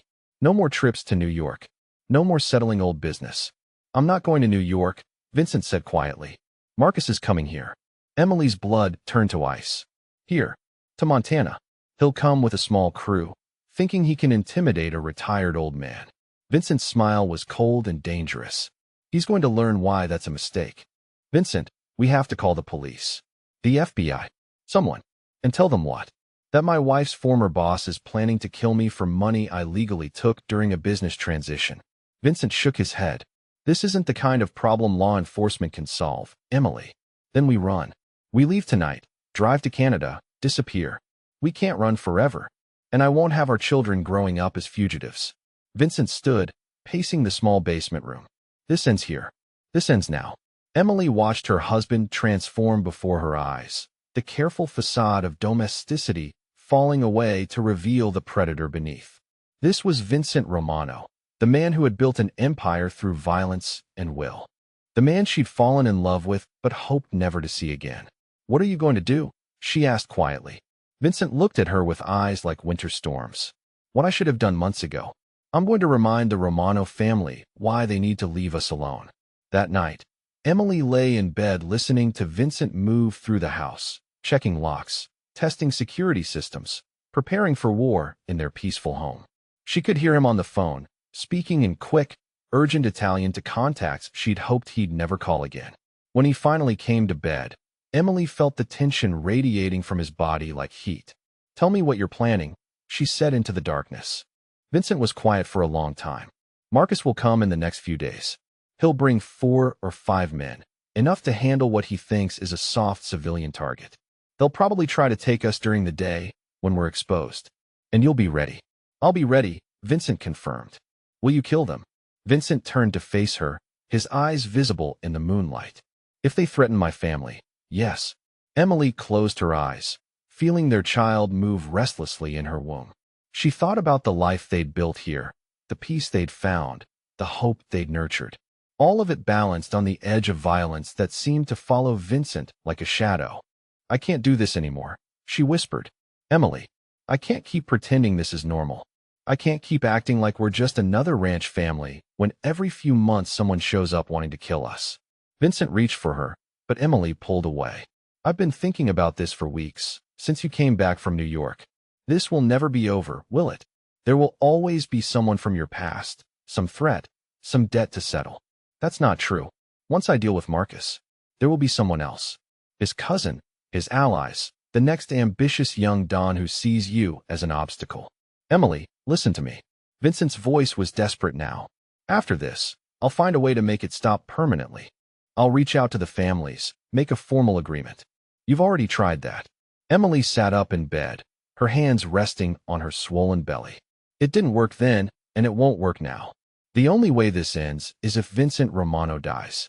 Vincent went very still. What are you saying? I'm saying maybe it's time to consider that option. Emily, no? You can't be serious. Not literally, Emily said quickly. But what if Vincent Romano disappeared completely? What if he had an accident, a death that couldn't be questioned? What if the man who comes after Marcus isn't Vincent Romano at all, but someone new? Vincent stared at her in amazement. You want me to fake my death? I want our children to grow up safe. I want to stop jumping every time a car door slams. I want to live in a world where my husband's past doesn't keep trying to kill us. Vincent was quiet for a long time, and Emily could see him considering the possibility, weighing options with the strategic mind that had once controlled a criminal empire. It would have to be convincing, he said finally. Bodies, witnesses, evidence that couldn't be questioned. Could you do it? Vincent nodded slowly. There are people who specialize in that kind of thing. For the right price, Vincent Romano could die very publicly and very permanently. And afterward, we're just another ranch family in Montana. Emily Romano, widow, raising her children alone. Eventually, maybe she meets a nice man, a drifter looking for steady work. Maybe they fall in love. Emily felt hope flicker in her chest for the first time in months. It could work. It's dangerous, Vincent warned. If anyone discovers the truth, if Marcus's people figure out it's a fake, Then we'd better make sure they don't, Emily said firmly. Vincent stared out the window at the Montana landscape they'd both grown to love. It means giving up everything.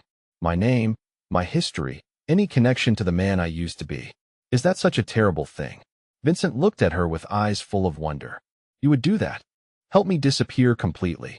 I would do anything to keep our family safe, Emily said. Anything to give our children a normal life. Vincent pulled her into his arms, holding her as tightly as her pregnancy would allow. You know I love you, right? More than power, more than money, more than anything I've ever had. I know, Emily whispered. That's why this will work. The plan they hatched over the following days was elaborate and dangerous. Vincent reached out to contacts he'd hoped never to use again, specialists in false identities and staged deaths. The kind of people who could make Vincent Romano disappear so completely that even his enemies would believe he was dead. Marcus arrived on a Thursday morning with 4 men, just as Vincent had predicted. Emily watched from the upstairs window as their black SUV wound up the ranch road, her heart hammering against her ribs. Everything depended on the next few hours playing out exactly as planned. Vincent met them in the yard, apparently unarmed and unafraid.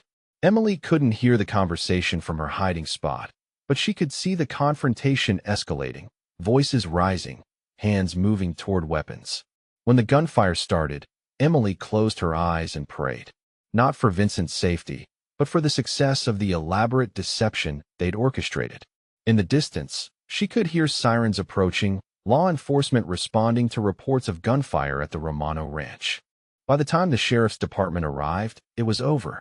Marcus and his men lay dead in the yard, and Vincent Romano was nowhere to be found.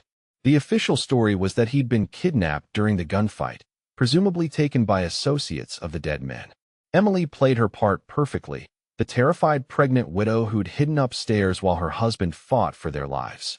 She sobbed convincingly as she told investigators about the masked men who'd dragged Vincent away, about the voices speaking in foreign languages, about her terror for her husband's life. A week later, Vincent Romano's body was found in a burned-out car 3 counties away, identified by dental records and DNA evidence that had cost a fortune to fabricate. The FBI closed their investigation, satisfied that a mob war had claimed another casualty. Emily attended her husband's funeral with appropriate grief, accepting condolences from neighbors who'd grown fond of the reformed businessman from New York. She stood at the graveside with Angelo in her arms and Vincent's child growing in her womb, mourning the death of a man who had never truly existed. 2 months later, Emily Romano gave birth to a daughter she named Sophia, after the woman who had died bringing Angelo into the world. She raised her children alone for almost a year, working the ranch with help from neighbors and hired hands, building a reputation as a strong woman determined to preserve her late husband's legacy. When Jake Sullivan appeared looking for work, Emily hired him without hesitation.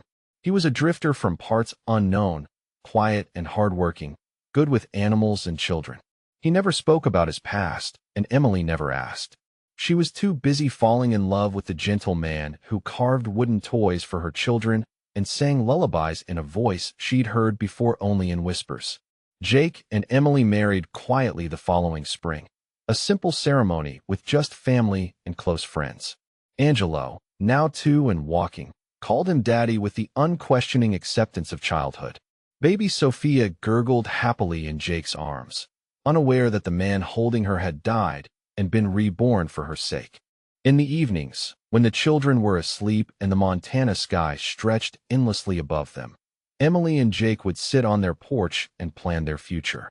They talked about expanding the ranch, about the children's education, about growing old together watching sunsets over the mountains. They never spoke about Vincent Romano or the life he'd abandoned. They never mentioned the violence that had been necessary to purchase their peace, or the bodies that had been buried to secure their freedom. Some truths were too heavy for the new life they'd built. But sometimes, in the quiet moments before sleep, Emily would trace the scars on Jake's hands, remnants of a harder life that no amount of honest work could completely erase. And Jake would press his face into her hair and whisper words of love in a voice that carried the faintest trace of New York streets and Sicilian heritage.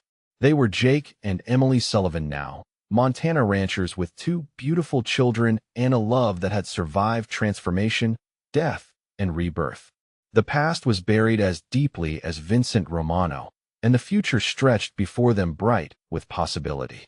In her final journal entry before burning all evidence of her former life, Emily wrote, "We are not who we were. We are who we chose to become. Love makes all transformations possible, even the impossible ones." And in the margins, in handwriting that might have belonged to a dead man, someone had added, "Forever and always, no matter what name we wear." The Romano family had finally found peace, even if peace had required the death of Vincent Romano to achieve it.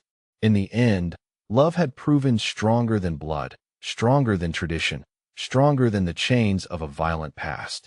Angelo and Sophia Sullivan would grow up knowing only love and safety, their parents' terrible history nothing more than ashes scattered on the Montana wind. And perhaps that was the greatest victory of all, that evil could be transformed into good, that darkness could give birth to light, that two broken people could become whole by choosing love over everything else they'd ever known. Subscribe for more stories of love conquering impossible odds.